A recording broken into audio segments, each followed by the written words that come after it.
मैं आपको शक्ति का दूसरा सिद्धांत बताता हूं। मुझे नहीं मालूम कि यह सिद्धांत मुझे बताना चाहिए या नहीं, मुझे यह भी नहीं मालूम कि यह सही है या नहीं, लेकिन क्योंकि मैं इसको मानता हूं और मुझे मालूम है कि इसके बारे में कई लोग जिनके हायर मॉरल वैल्यूज हैं शायद न भी समझते हो या न भी वो रखते हो, लेकिन एक मेरा विचार है, चाहे तो इस पर विचार करें। सब नहीं तो कुछ न कुछ लोगों को शायद इस विचार से कुछ सोचने की और कुछ करने की प्रेरणा मिलेगी। इतिहास दुनिया की सबसे बड़ी अदालत है, इससे बड़ी अदालत कोई नहीं है। सुप्रीम कोर्ट में क्या हुआ, हाई कोर्ट में क्या हुआ, लड़ाई के मैदान में क्या हुआ, इलेक्शंस में क्या हुआ, ये सब बातें आती हैं चली जाती हैं, बाद में रह जाता है केवल इतिहास। और इतिहास का निर्णय हमेशा उसके पक्ष में गया है जो शक्तिशाली था। इसने कभी उसका साथ नहीं दिया जो न्याय के साथ था, जो सही था। अगर ऐसा होता तो दिल्ली में बाबर रोड होती है, बाबर रोड है लेकिन राणा सांगा रोड नहीं है, क्योंकि बाबर आया, विजयी हुआ, राणा सांगा हार गया। भारत की हिंदूशाही किंगडम अफगानिस्तान से होती सिकुड़ती सिकुड़ती सिकुड़ती यहां तक नहीं आ जाती। हमने किसी पर आक्रमण नहीं किया, हमने किसी के जीवन मूल्यों को नष्ट नहीं किया, हमने किसी के धर्म ग्रंथों को और धर्म स्थानों को नष्ट नहीं किया। शायद हम न्याय संगत थे, शायद सत्य भी हमारे पक्ष में था, लेकिन शक्ति हमारे साथ नहीं थी। इसलिए इतिहास ने हमें उसकी सजा दी। इतिहास ने हमेशा उनको सजा दी जिन्होंने विचारों को कर्म से और न्याय को शक्ति से अधिक महत्व दिया। अब मैं ये नहीं कह रहा हूं कि उसको उसकी तिलांजलि कर देनी चाहिए, ये नहीं है कि न्याय का अपना महत्व नहीं है, लेकिन यदि कॉन्फ्लिक्ट ऑफ इंटरेस्ट हो तो शक्तिशाली बनना ज्यादा आवश्यक है। भारत धर्मगुरु भी तभी बनेगा जब एक शक्तिशाली भारत का निर्माण होगा। जिन लोगों ने भारत के ऊपर आक्रमण किया, भारत के ऊपर राज किया, इस प्रकार से राज किया कि राज करते वक्त, जाते वक्त अपने गुलामों से कह दिया कि तुम राज कर लो, हम तो जा रहे हैं, तो यहां पर गुलाम वंश भी बन गया। अगर हम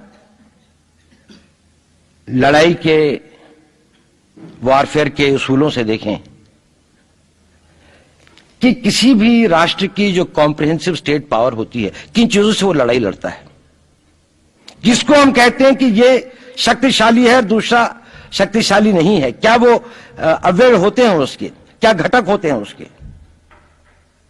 तो भारत के पास जनशक्ति, धन शक्ति, ज्ञान की शक्ति, टेक्नोलॉजी की शक्ति, और जिन लोगों ने आक्रमण किया उनकी शक्ति को अगर हम ये देखें तो शायद 1 और 1000 का अनुपात भी नहीं होता। लेकिन उसके बाद भी हम वो नहीं कर पाए। और ये प्रश्न भी किसी ने पूछा, उस पर मैं आऊंगा बाद में। निवेदिता जी ने उसका बहुत अधिक उत्तर दिया, बहुत अच्छा उत्तर दिया था कि क्या कारण है, किसके कारण भी हम लोग इस लड़ाई में इतिहास ने हमारा साथ या हमारे पक्ष में न्याय नहीं दिया। क्या कारण है कि कश्मीर में हम लड़ रहे हैं, जिन्होंने हमारे ऊपर आक्रमण हो रहा है, हमारे ऊपर बाहर से लोग आकर वायलेशन हमारे बॉर्डर का करते हैं,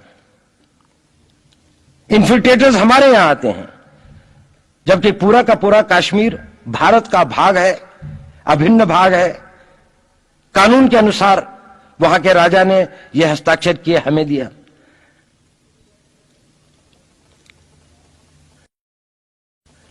क्या कारण है कि करोड़ों की संख्या में बांग्लादेश से लोग भारत में आते हैं, हम बाड़ लगाते हैं, वो लोग वहां से मना करते हैं कि आप हमारे आदमियों को आने दीजिए, और हम कुछ नहीं कर पाते। और भारत में 2 करोड़ नागरिक रहते हैं। हम हर एयरपोर्ट के ऊपर में इमिग्रेशन की चेक पोस्ट लगाते हैं कि कहीं पर कोई एक आदमी बिना पासपोर्ट के या बिना वीजा के भारत में प्रवेश न कर जाए। यहां पर लाखों की संख्या में, करोड़ों की संख्या में लोग आते हैं। सुप्रीम कोर्ट भी ये वो करता है कि जिन लोगों ने जो इसके लिए जिम्मेदार हैं, उन्होंने जो काम किया है वो भारत के ऊपर आक्रमण के बराबर काम किया है।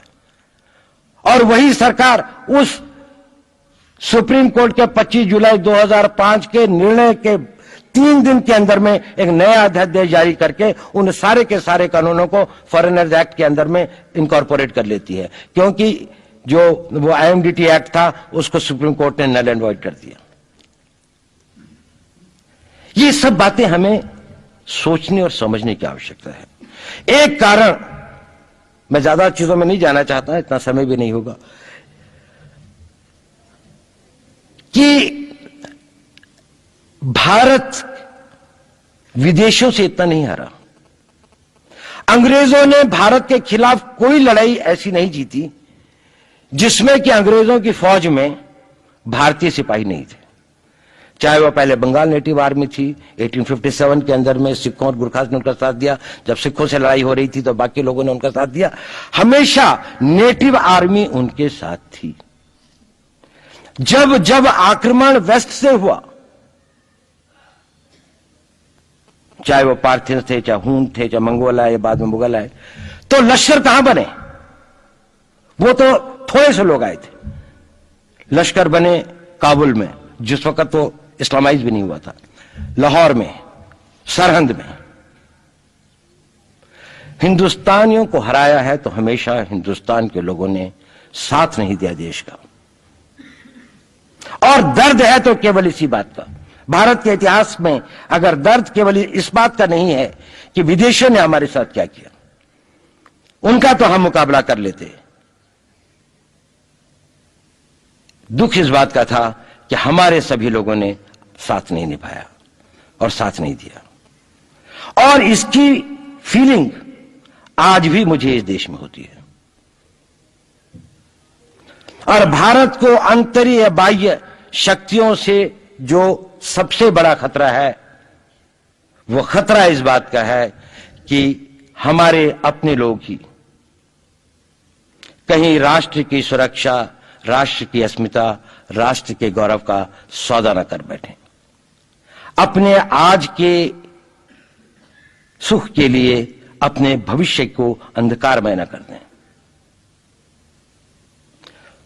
और इसके लिए जो जागरूकता चाहिए, इसके लिए जो ताकत पैदा करनी है, वो ताकत केवल समाज के अंदर भी पैदा की जा सकती है। उसको केवल आप लोग कर सकते हैं। वो केवल आज की युवा शक्ति ही कर सकती है।